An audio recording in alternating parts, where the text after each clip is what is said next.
आज आपको पढ़ाया क्या कि भारत में ब्रिटिश शासन का भू राजस्व व्यवस्था के बारे में। और इस दौरान सबसे पहला जो कर व्यवस्था था उसका नाम क्या था? इजारेदारी। क्या नाम था? इजारेदारी कर व्यवस्था। इस व्यवस्था को लागू किया गया था किसके द्वारा? वारेन हेस्टिंग के द्वारा। किसके द्वारा लागू किया गया था? वारेन हेस्टिंग के द्वारा इसे लागू किया गया था। इस बात को आपको बताएं कब लागू किया गया था? 1772 में। कितने वर्ष के लिए? 5 वर्ष के लिए। सबसे ज्यादा बोली लगाने वाले कर को जो व्यक्ति होते थे उसी को भूमि पर कर वसूलने का अधिकार दिया गया था। ये इसकी व्यवस्था थी। इस कर व्यवस्था में जमींदार को बीच से हटा दिया था। जमींदार इसमें शामिल नहीं थे। इसे और किस नाम से जानते हैं? वार्षिक सिस्टम के नाम से जानते हैं। किस नाम से? वार्षिक सिस्टम के नाम से जानते हैं। यह जो व्यवस्था था इजारेदारी कर व्यवस्था वो असफल रहा था। क्या रहा था? असफल रहा था। इसके बाद जो कर व्यवस्था अगला जो है उसका नाम है अस्थायी बंदोबस्त। क्या नाम है? अस्थायी बंदोबस्त, या इसी को जमींदारी कर व्यवस्था, इस्तेमारी कर व्यवस्था या मालगारी कर व्यवस्था कहते हैं। इस कर व्यवस्था को किसने लाया था? किसने लाया था? 1790 में 10 वर्ष के लिए लाया, लेकिन 1793 में इसे अस्थायी बना दिया गया। क्या कर दिया गया? अस्थायी रूप से बना दिया गया। इस कर व्यवस्था में मालिकाना हक जमीन का जो दिया गया वो किसे दिया गया? जमींदारों को दिया गया। किसे दिया गया? जमींदारों को दिया गया है। अब इस कर व्यवस्था को स्वरूप को किसने तैयार किया था? जॉन सोल के द्वारा तैयार किया गया था। इसने इस योजना में यह बताया कि अंग्रेज को 10/1/11 भाग लेना होगा, यानी भाग मिलेगा आपको कर का, और जमींदार को कितना मिलेगा? 11 भाग। अब इस कर व्यवस्था की एक दोष थी। दोष ये था कि ये बातें नहीं बताया गया कि जमींदार जो कर वसूलेंगे वो कितना प्रतिशत कर वसूलेंगे? किससे? किसान से। इस बात का निर्धारण नहीं किया गया था। तो ध्यान रखना कि कर वसूली का जिम्मा दिया गया जमींदारों को। अब ध्यान रखना कि किसान जो है वो कर का वसूली का, आपको ध्यान रखना किसानों से कर का वसूली किया जाएगा। और किसके द्वारा? जमींदारों के द्वारा। अब जमींदार बिचौलिया हो गया था अंग्रेजों और किसानों के बीच। तो जमींदार अपने मनमाने तरीके से कर का वसूली करता था किसान से।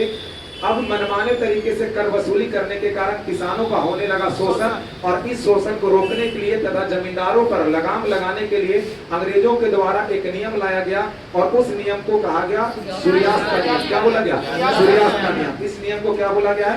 सूर्यास्त का नियम। तो ध्यान रखा 1793 में ही धारा 14 के तहत सूर्यास्त का नियम को लाया गया, लेकिन इसे लागू कर दिया गया 1792 में। सूर्यास्त का नियम लाया गया था जमींदारों के लिए। किसके लिए लाया गया था? जमींदारों के लिए। ये सूर्यास्त का नियम के तहत ये बातें कहा गया था कि जिस दिन अंग्रेजों के पास जमींदार कर जमा करने आते हैं, यानी जो तिथि उनका निर्धारण किया गया है, उस तिथि के सूर्य अस्त होने से पहले तक अगर जमींदार अपना कर जमा नहीं करेगा तो उसकी जमींदारी क्या कर दी जाएगी? समाप्त कर दी जाएगी। ये आपको ध्यान रखना है। इस कर व्यवस्था में सूर्यास्त का नियम कहता था। भारत में इसे कुल 19% भाग पे लागू किया गया था। बिहार के साथ साथ बंगाल, उड़ीसा, बनारस और उत्तरी कर्नाटक में इसे क्या किया गया था? लागू किया गया था। कौन सा कर व्यवस्था को? अस्थायी बंदोबस्त को। अस्थायी बंदोबस्त के बारे में ध्यान रखना है कि आरसी दत्त और राजा राम मोहन राय व्यक्ति, दो विद्वान ऐसे व्यक्ति थे जिनके द्वारा कहा गया कि इस कर व्यवस्था, यानी इनका समर्थन मिला था इस कर व्यवस्था को।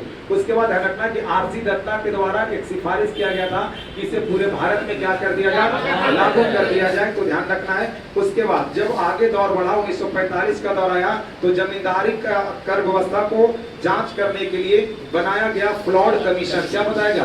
फ्लॉड कमीशन बनाया गया, और इसने आपको अस्थायी बंदोबस्त की आलोचना की थी, सही नहीं बताया था। इसके बाद अगला जो कर व्यवस्था आपको पढ़ाएं वो कर व्यवस्था का नाम क्या है? तो इस कर व्यवस्था का नाम है रैयतवाड़ी। क्या नाम है? रैयतवाड़ी। और आपको बताएं कि रैयत का मतलब होता है किसान। रैयत का अर्थ क्या होता है? किसान। इसका मतलब है कि भूमि का मालिकाना हक दिया गया किसे? किसानों को। अंग्रेज अब सीधा कर वसूलेंगे किससे? किसान से। बिचौलिया पद को इसमें हटा दिया गया। बीच में जमींदार जो था उसे क्या कर दिया गया? हटा दिया गया। अस्थायी बंदोबस्त के बाद रैयतवाड़ी जो बंदोबस्त है उसका नाम क्या है? रैयतवाड़ी कर व्यवस्था। अर्थ क्या होता है? रैयत का मतलब किसान। किसान को मालिकाना हक दिया गया था भूमि का, और अंग्रेज और किसानों के बीच जो बिचौलिया पद था जमींदार उसे क्या कर दिया गया? हटा दिया गया। अस्थायी बंदोबस्त के बाद रैयतवाड़ी कर व्यवस्था का जन्मदाता किसे कहा जाता है? Captain Thomas Munro, captain Reid को कहा जाता है। पहली बार रैयतवाड़ी व्यवस्था लगाया गया 1792 में। कहाँ लगाया गया? बाराबंकी जिला में। पड़ता कहाँ पे? वर्तमान कर्नाटक या मैसूर वाला क्षेत्र। कैप्टन रीड के द्वारा इसे लागू किया गया यहाँ पे। उसके बाद 1820 में मद्रास में इसे लागू किया गया, और मद्रास में इसे सही से संचालित करने के लिए यहाँ का गवर्नर बनाया गया थॉमस मुनरो को। किसे बनाया गया? थॉमस मुनरो को यहाँ का क्या बनाया गया? गवर्नर बनाया गया। तो ध्यान रखना है कि मद्रास में सही से संचालित करने के लिए यहाँ पे गवर्नर किसे नियुक्त किया गया था? थॉमस मुनरो को। उसके बाद ध्यान रखना है 1825 में इसे बम्बई प्रेसिडेंसी में लागू किया गया। 1858 में संपूर्ण दक्कन वाले क्षेत्र में इसे लागू कर दिया गया। कौन सा व्यवस्था? रैयतवाड़ी व्यवस्था को इसे लागू कर दिया गया। उसके बाद ध्यान रखना है कि भारत में 51% भाग पर इसे लागू किया गया था। कितने प्रतिशत भाग पर? 51% भाग पे कर वसूली का इसमें निर्धारण किया गया था। एक और 3 भाग और 30 वर्षों के लिए यह कर व्यवस्था लाई गई थी। 30 वर्ष के बाद इसको पुनः फिर से निर्धारण किया जाता था। तो ये थी कर व्यवस्था में कुछ टॉपिक्स। आगे कर व्यवस्था में आपको मिलेगा और भी 1-2 टॉपिक है, वो चीजें आपको पढ़ाएंगे। ठीक है।